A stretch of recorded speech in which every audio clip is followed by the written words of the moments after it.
For today's video, we're going to talk about Michael Hage. He's a super talented Canadian right-handed center who has bring his talents to the United States, so he's currently playing for the Chicago Steels. He's also committed to the University of Michigan, which is probably one of the best programs in the whole NCAA since the last few years already, so it's a pretty good sign. Despite a slightly slower start of his season, he's currently second in point in the whole USHL, so it's pretty good. Hage stands out from his rival on the ice with his very high level of individual skills. His puck handling ranks hands down among the elites in his draft class, and shame on me, that pun was fully intended. He has one of the most attractive bag of dangles of his cohort, and few players excel as much as him in one-on-one situations. He can take down a defender at any time when he's on the ice, and that's what makes him so exciting to watch. What's interesting is that many of his dangles are done at full speed, and he gains the inside heading straight toward the goalkeeper. One thing that makes Hage such a good player at disposing of an opponent is that he doesn't just use his hands to achieve his goal. He also incorporates wonderfully shoulder fakes. He can quickly drop his shoulder to attack his coverer head-on and look to get under him, and he also uses very good changes of direction to sell a misroute to the player in front of him.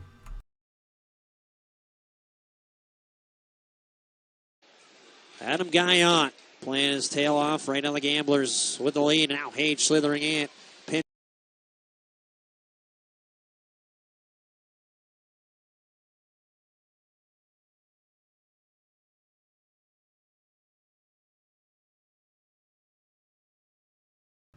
Hage is possibly the player in this draft who takes the most advantage of changing angles on his shot. He uses the toe drag as well as anybody. His puck control in this situation where he managed to find a shooting lane in front of a kneeling opponent is magnificent. Right back up. Hage, top of the right circle, dances past Grant Young. Toe drag shot.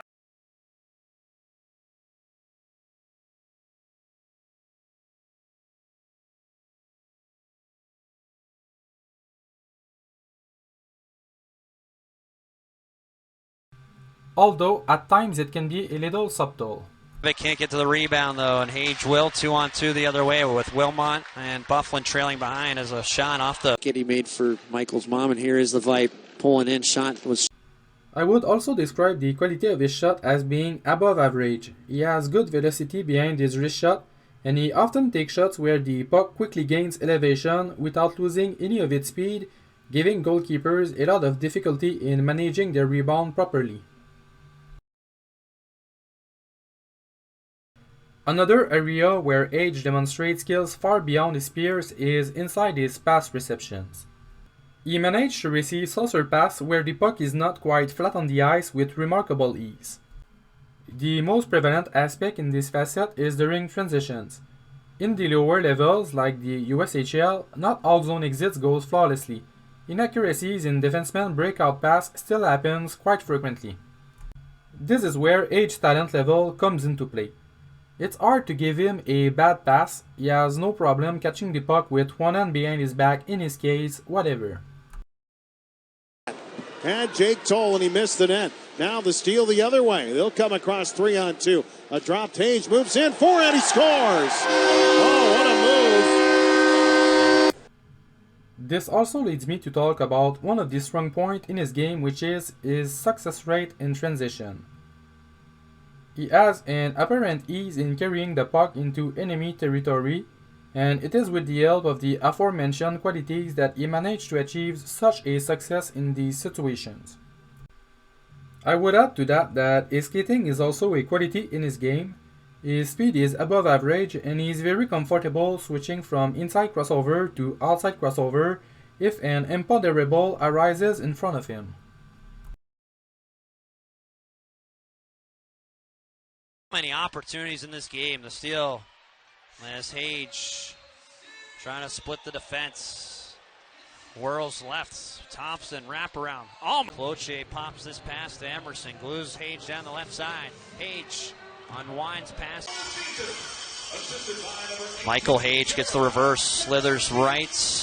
Puts on the brakes. It speaks about the depth they have on their blue line. Michael Hage takes the puck away in his own end zone, looks ahead. Left to Thompson, 35, period number 1. As Michael Hage left to Major over the Rough Rider blue line to Hage, swirls. If we take a look at his playmaking skills, I would describe them as somewhat average overall. Some passes he managed to make are still quite impressive, but the problem lies in the fact that when we watch games of Hage, there are a few sequences where his play benefits his teammates. Even if we see hints of it on occasion, this does not offer a worthy representation of his game, which remains more focused on individual skills. It is in transition that the majority of his playmaking occur, which remains pretty consistent with what we have seen so far. One thing's for sure, we can blame him for not being able to make plays at full speed. Many of his setups are made in this situation, and this is what determines the effectiveness of these plays. It's difficult for opposing defenders to cover each passing target as they rush in at full speed, especially if they want to avoid taking a penalty for interference. Minutes into the opening period and no score. Puck out to center and ahead they come. Hage over the line. Back for it. Gamblers. Poitras had his pocket picked by Hage. Hage gets forward. Hage has a man in front. There's a shot and a save! I'll admit, I was higher on Hage for the first two-thirds of the season. One of the reasons is that I saw certain fragments within his ability to make plays that give me a glimpse of hope that he had a lot of room to develop in this facet. Even more so due to the fact that he will spend possibly at least 3 years with the University of Michigan. Without using any of these nuances in spade, Hage still demonstrated that these aspects are within his skill set and that it is possible that he managed to integrate them at a higher frequency. Subtle delays before a pass to allow time for a teammate to free himself. Elements of deception with his posture and by using off-look, leaving no clue as to the identity of his target. And I also like the way he took information by looking over his shoulder to then make a more informed decision. The puck he can't hold. It'll go into the hands of the Steel, and ahead they come. Hage over the line. Hage stops. Right circle, spinning. As of today, I'm perhaps less optimistic than I was a few months ago about whether or not his playmaking can reach the next level. But even back then, I saw it as a project of a few years, so only time will tell. Another reason why I was full of optimism for Hage is that, although he is far from being the typical tough-to-play-against player, he still shows some art skills, more specifically, a propensity to cut to the net with the puck. He is one of the high-profile forwards who has completed the most net drive in my viewing. He doesn't shy away from any opportunity to lean his shoulder and attack the goalkeeper head-on. He is definitely not scared, and not all players with his skill level are inclined to attack this dangerous area with such speed. This resulted in several goals for his team during the season.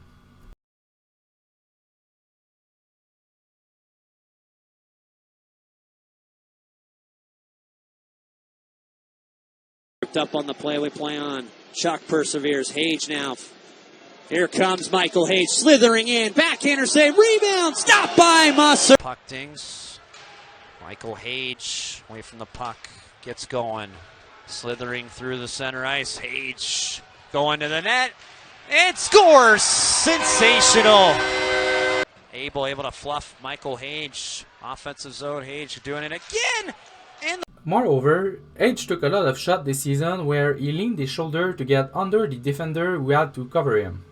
We observe a very high level of intelligence on his part as he perfectly understands how to exploit the defender's response in these scenarios. Generally, their reflex will be to try to poke check the puck by extending their reach with their stick. This has the effect of increasing the size of their triangle, so the space defined between the base of their skate and their stick, and Hage brilliantly places the puck inside this space to take his shot. Sure, he's like a Bulbasaur. He goes, "What's that?" It's like, what try? Here comes Michael Hage slithering in. He shoots a forehand. Back to the hockey action. There's a shot right on and Moff. Also to note that without the puck, Hage continues a lot of his action at the net. His own net, outlets Omet at his own blue end. They're the second youngest team in the league. Only Youngstown by 0.4. On the reverse, Hage left to Thompson. Sliding in, Thompson to Hage, and he couldn't connect. An aspect that I find extremely important when evaluating prospect is to see how they react following a mistake, a poor shift, or when challenged physically. This season, there seemed to be some rivalry between the Chicago Steel and the Madison Capitals. Hage was hit pretty hard twice during one of these games, and his on-ice habits didn't change at all. He continued to attack the net, he continued to play boldly with the puck, which can be triggering in the eyes of his opponents. This even motivated him to throw a few hits of his own.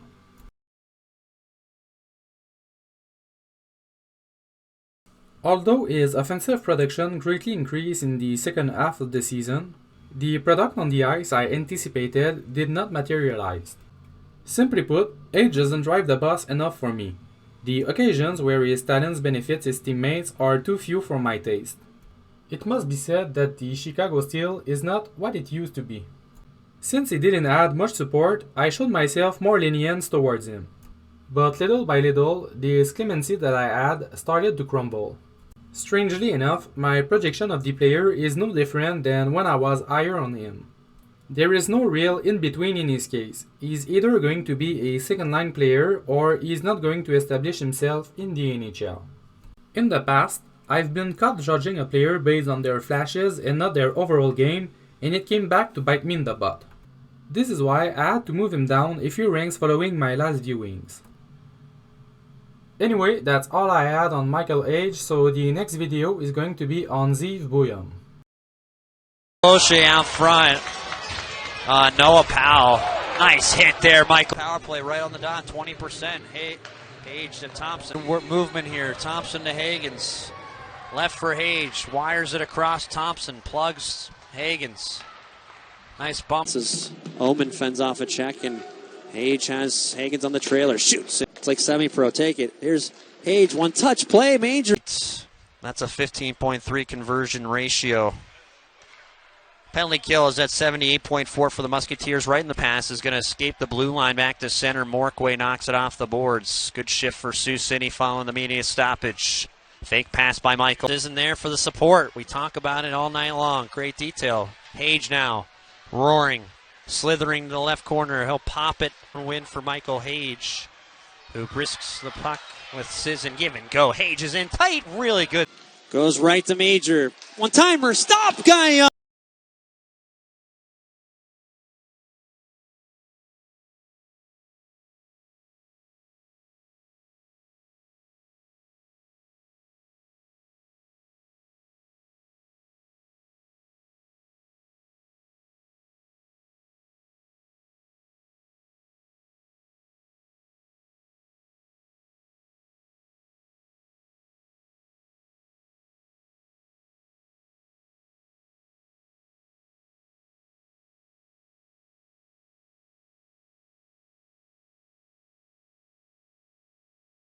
It's 4-on-3 in overtime.